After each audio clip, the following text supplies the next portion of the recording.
fish on, fish on, fish on, fish on, fish on, fish on, fish on, fish on, fish on, fish on. Oh, fish on, fish on, fish on. What's happening, guys? Welcome back to Monster Catches with Jordan. Woken up early here. We're gonna go and catch some fish out there in those bed sticks. This is a perfect environment.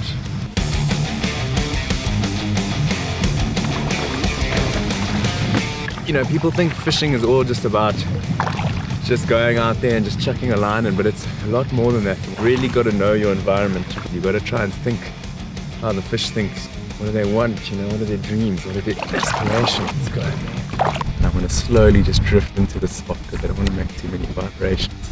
I always wanted to drop right in front of a log. That's good fish.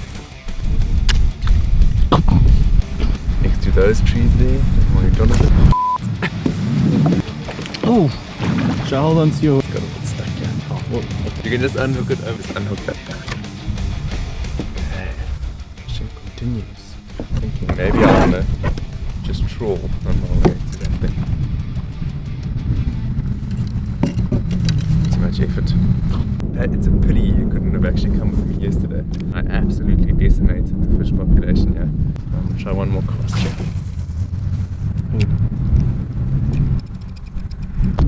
Oh, fish on, fish on, fish on, fish on. Ooh. Oh, okay, I got him. Oh, wow. I mean, you wait and you wait there, but then, I mean, when something like this happens, this is rewarding. This is the stuff. I mean, these bigger guys, this is where you have to just be careful, because one shake from these guys and you can just, your whole hand can be embedded with hooks. So you just got to take it easy. These are your breeders. So you wanna release these. Keep the little ones, you know, by all means eat the little ones, but these big guys, these are your trophy fish, and these guys deserve to be let free. Very carefully, take them in, let them revive a little bit, you know, and when he's ready, he'll swim off. Whoa! There he goes. Okay.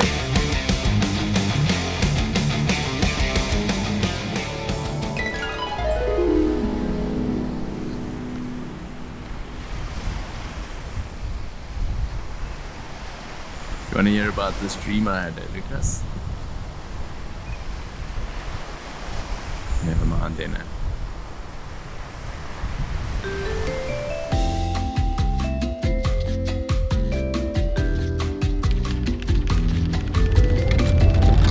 Hey Ellen. Ellen, what's happening? Ellen. Hey Ellen. Well, like, I'm just trying to be a little bit more classy, you know? Hey Ellen. I think we may have got a lift. Don't come quickly, we must go. We didn't pay.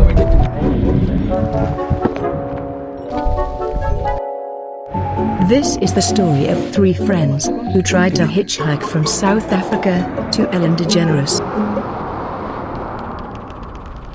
Ellen. It's day 50 of their journey, and the cousins are about 2 weeks behind schedule. So they literally hitchhike through the night for 3 days, and race across the country to Tanzania.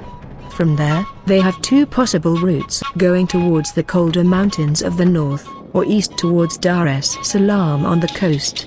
They've been told of a train that travels east from the Zambian border once a week, and so the guys decide that if it's going on the morning they cross over, they'll take it as a sign to break the hitchhiking rule. Just sitting here enjoying a very classic hitched moment. We missed the train by apparently a couple minutes. So now, apparently the train's quite slow. It takes 4 hours to get to Mbeya. They say if we race, we can probably get a bus or something that takes 2 hours to get there, and then we can catch up with the train. Suppose we should dilly-dally. Probably get going.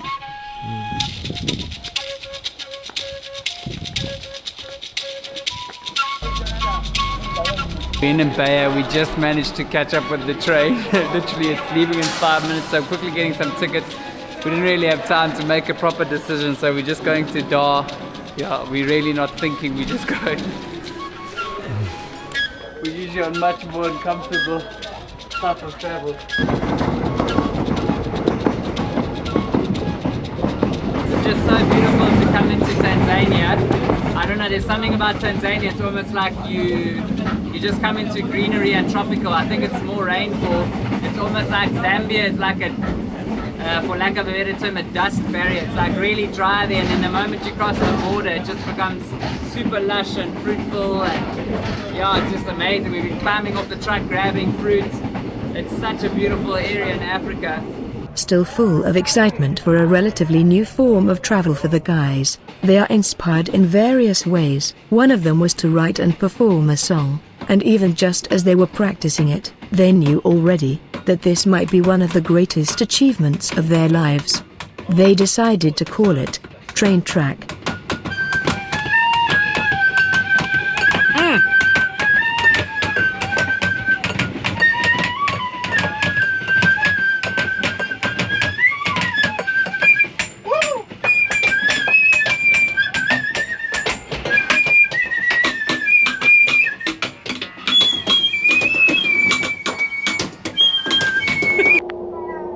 By the second day, the guys had run out of ideas for things to entertain themselves with, and so at last, when the city of Dar es Salaam loomed on the horizon, the guys were thrilled at the thought of being outside the train and walking along the beautiful Tanzania coastline. Yeah, I just touched down in Dar es Salaam. After leaving the station, a friend they made on the train offers to let them stay with him on the outskirts of the city. From there, it does not take long to reach the seaside, and having made up some valuable time on the train, they decide to walk some of the way up the coast towards Kenya. Such a beautiful little part of the beach.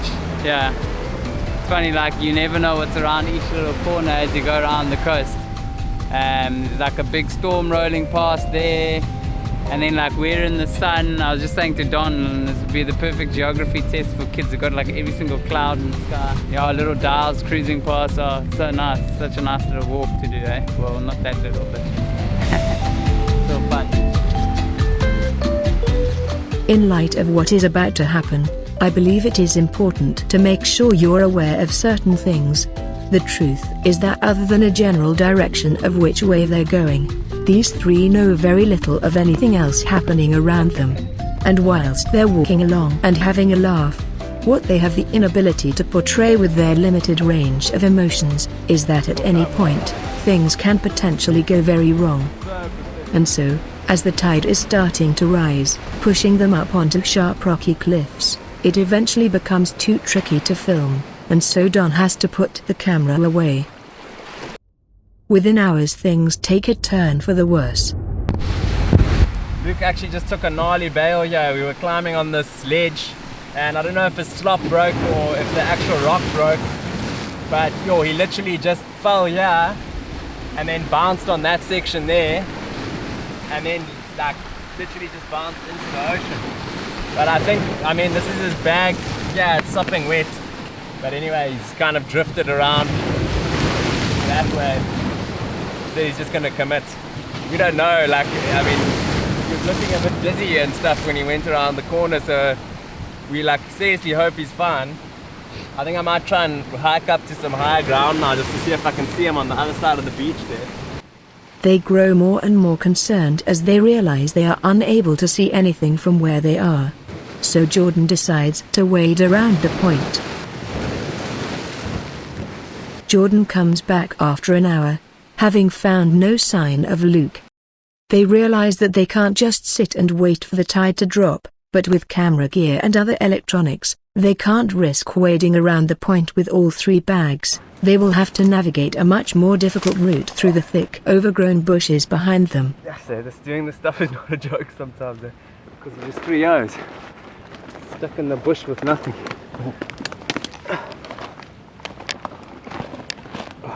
Hey, Doug. Doug. Jordan receives a call from Luke's dad, Douglas. This is probably the only number Luke has ever been able to remember. With such a poor signal, the call doesn't properly connect, and messages won't send. A feeling of helplessness begins creeping in, as they grow more and more concerned for their friend. You see, I heard something come through.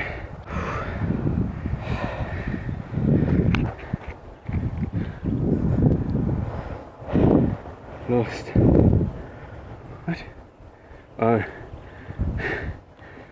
He just sent us a contact saying lost Luke. That's what he's called, the contact. So let me just try the voice note one more time.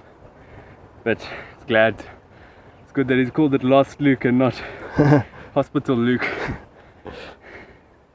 Well, we can just get to the clearing and then hopefully we can call this number.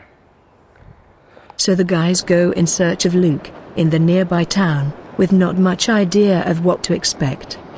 What happened? Until, What's going on? at last, Now we finally found Luke, as you can see. There he is. Quite a specimen. Yeah, it was about how long, About 6 hours of trying to find him. Back and forth through the jungle, carrying bags, crawling through. Meanwhile, Luke's running around the village. Well, not running around, hobbling around, and everyone thinks he's a madman because that's what it is in Africa. You don't come walking in with no shoes, no shirt, and sopping wet unless you are mad. So, yeah. I don't even know what to say, dude. Yeah, I don't know. It's kind of like walked into that village, but like I wasn't really thinking either because I think I was a little bit concussed. There's just blood all on my shirt, and yeah, everyone is just kind of like, what the hell, you know? And I can't explain and say like I've just lost my friends. Like I'm a normal human being. I'm not like a castaway. And literally for 2 hours I couldn't really get any help until this little kid came and started chatting to me, and then he took me to his family. Yeah, whatever. It'll be funny tomorrow. as it fades into evening, Luke and Jordan continue elaborating their stories.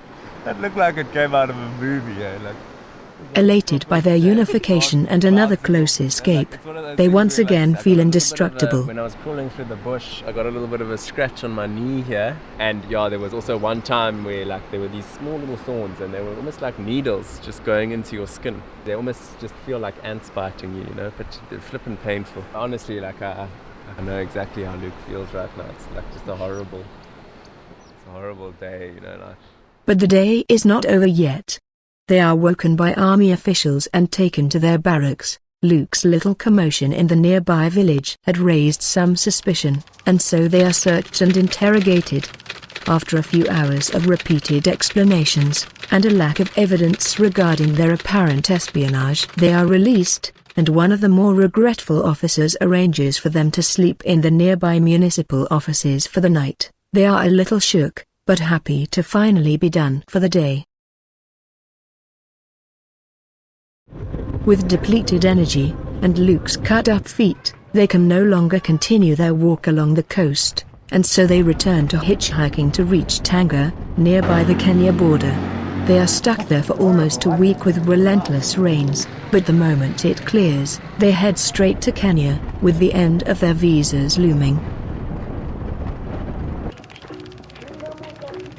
First steps into Kenya, Nice feeling, another country down, one step closer to Ellen. Oh, it's so beautiful here. We just walked across the border, made friends with this family just up the way there. We're on their farmland here. And it's just like one of the most beautiful camping spots we've ever been at. But the oldest brother of the house just came by here to warn us, to say we're on like a wetland, so if a storm comes through, we're going to be knee deep in water. So we're just hoping that doesn't happen. But yeah, it will still be very funny if it does. Clearly, these guys aren't learning their lessons. It has been boring, if you can see, if you look on the ground. It is a proper river under this show. They wake to a river trying to wash their tent away. They have to pack up everything in a massive hurry, losing many things downstream. After eventually crossing the floodplain, they find shelter, and for the first time wonder if this is all really worth it.